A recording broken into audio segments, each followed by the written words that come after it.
Hello दोस्तों, स्वागत है आपका इस अपने यूट्यूब चैनल स्टडी डिफाइनर में। तो दोस्तों, आज का ये वीडियो काफ़ी इम्पोर्टेंट होने वाला है। जो लोग उत्पाद सिपाही का फॉर्म भरते हैं या फिर फॉर्म भरने वाले हैं, ये उनके लिए काफ़ी इम्पोर्टेंट वीडियो होगा। तो आप वीडियो को शुरू से लेकर अंत तक देखें ताकि आपका फिजिकल में क्या क्या होगा और सारी जानकारी इस वीडियो में दिया गया है। क्योंकि देखिए दोस्तों, पहला जो प्रोसीजर है, यानी कि पहले फॉर्म भरने के बाद आपका जो फिजिकल ही होगा, ठीक है। और आप फिजिकल को क्वालिफाई नहीं करते हैं तो फिर आप आगे रिटर्न में नहीं जा सकते हैं।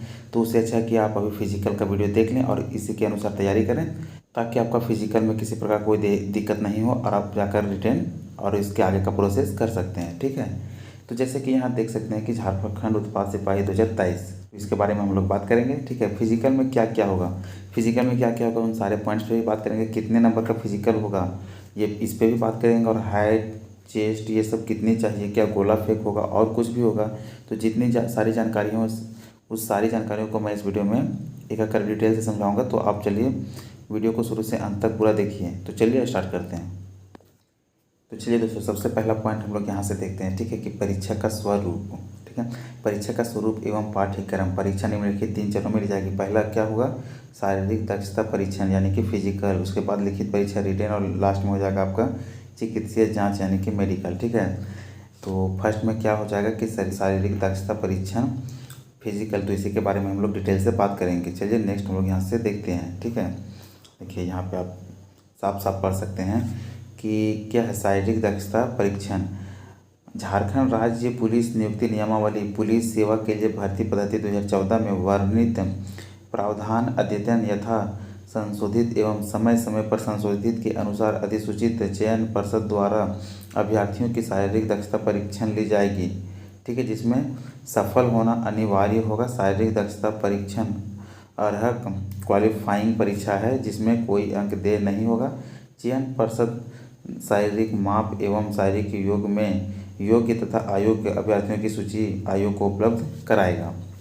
देखिए इसमें यह कहना है कि जितने भी स्टूडेंट होंगे, ठीक है, जितने कोई भी फॉर्म फिलअप होंगे, तो उनको जो है शारीरिक दक्षता परीक्षण यानी कि उनका फिजिकल देना अनिवार्य है, ठीक है। कंपलसरी है कि आपको फिजिकल देना ही देना होगा। और ये जो फिजिकल है उसमें से आपको कोई भी मार्क्स नहीं जुटेगा, ये केवल क्वालिफाइंग होगा, ठीक है। तो अब क्वालिफाइंग ऐसा नहीं है कि आप जाके वहाँ पे फिजिकल दे दिए और इसके बाद आप रिटर्न के लिए क्वालिफाई करके, नहीं, इसमें भी आपका कुछ मिनिमम रहेगा, ठीक है। जिसको आप क्वालिफाई करते हैं तभी आप जा कर के जो है सो रिटर्न का प्रक्रिया कर सकते हैं, ठीक है। तो यहाँ पे वही चीज़ साफ साफ लिखा गया कि जो आपका वो केवल केवल क्वालिफाइंग परीक्षा है, ठीक है। इसमें किसी प्रकार का कोई अंक नहीं देगा, यानी कि अंक नहीं जुड़ेगा, ठीक है। तो यहाँ तक तो समझ गए कि आपका जो फिजिकल है वो केवल केवल क्वालिफाइंग होगा। फिर चलिए नेक्स्ट हम लोग आगे के पॉइंट में बात करते हैं। चलिए अब यहाँ से देख सकते हैं कि शारीरिक दक्षता परीक्षण, ठीक है, मात्र पुरुष अभ्यर्थियों के सीने की माप की जांच किया जाएगा। अभ्यर्थियों की शारीरिक माप विवरणिका की कंडिका 06 के अनुरूप होगी, ठीक है। यानी कि जितने भी मेल हैं, ठीक है, मेल का ही केवल और केवल चेस्ट मेजरमेंट होगा, ठीक है। यानी फीमेल का कोई भी चेस्ट मेजरमेंट नहीं होगा, उनका चेस्ट का माप नहीं लिया जाएगा, ठीक है। केवल केवल ये मेल के लिए है। अब यहाँ पे हम लोग बात करते हैं दौड़ में। तो पुरुष के लिए 10 किलोमीटर 60 मिनट में दौड़ना है, ठीक है। यानी कि आपको 10 किलोमीटर का दौड़ जो है वो 1 घंटा में दौड़ना है, ये पुरुष के लिए है। और वहीं पे अगर हम लोग फिर बात करते हैं महिला यानी कि फीमेल के लिए, तो इनका 5 किलोमीटर जो है वो 40 मिनट में है। यानी कि यहाँ से अगर हम लोग मेल का बात करते हैं, ठीक है, तो 10 किलोमीटर आपको कितना मिलेगा, 1 आवर में, यानी 1 घंटा में, ठीक है। और फीमेल का बात करते हैं तो कितना है फीमेल का, केवल और केवल आपको 5 किलोमीटर है, जो कि कितना है 40 मिनट में, ठीक है। तो आप देख सकते हैं कि पुरुष को 10 किलोमीटर दौड़ना होगा और फीमेल को कितना दौड़ना होगा, तो ये 5 किलोमीटर, ठीक है। आई होप कि यहाँ तक आप समझ गए होंगे, ठीक है। तो चलिए अब हम लोग नेक्स्ट पॉइंट पर बात करते हैं कि आपका हाइट कितना चाहिए, चेस्ट कितना चाहिए, इन सब चीज़ों के बारे में हम लोग देखते हैं, ठीक है। कई लोग होता है कि उसके योग्य होते हैं और सोच में रह जाते हैं कि क्या हम इस हाइट के अनुकूल हैं या कहीं मेरा हाइट कम तो नहीं हो जाएगा। तो इसके वजह से वो सस्पेंशन में रहते हैं और फॉर्म को फिलअप नहीं कर पाते हैं और बाद में उनको पता चलता है तो फिर बहुत बड़ा दिक्कत होता है। तो चलिए उस पर भी हम लोग देखते हैं।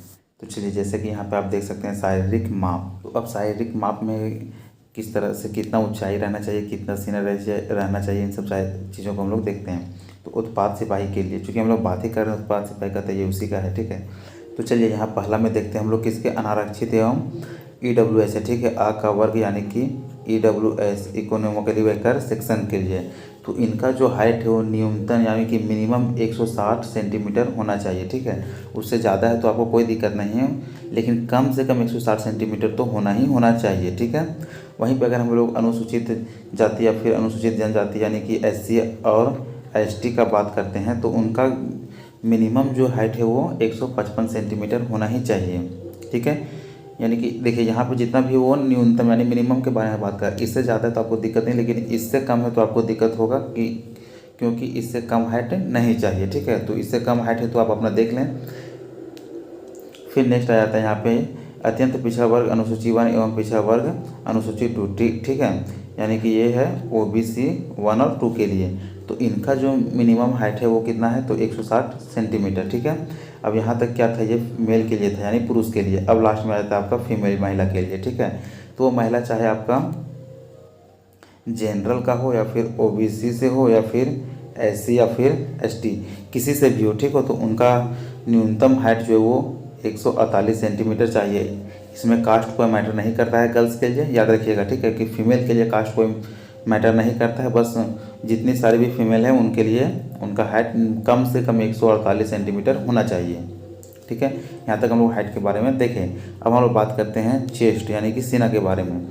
तो यहाँ देखिए कि जो जनरल कैटेगरी EWS के लिए उनका सीना न्यूनतम कम से कम एकदम जो है वो 81 सेंटीमीटर होना चाहिए, ठीक है। कम से कम यानी ये बिना फुला हुआ छाती और एक्सपेंस करके यानी कि फुला करके जो है वो 5 सेंटीमीटर बढ़ जाना चाहिए, ठीक है। तो कम से कम आपका छाती जो है वो कितना होना चाहिए 81 सेंटीमीटर।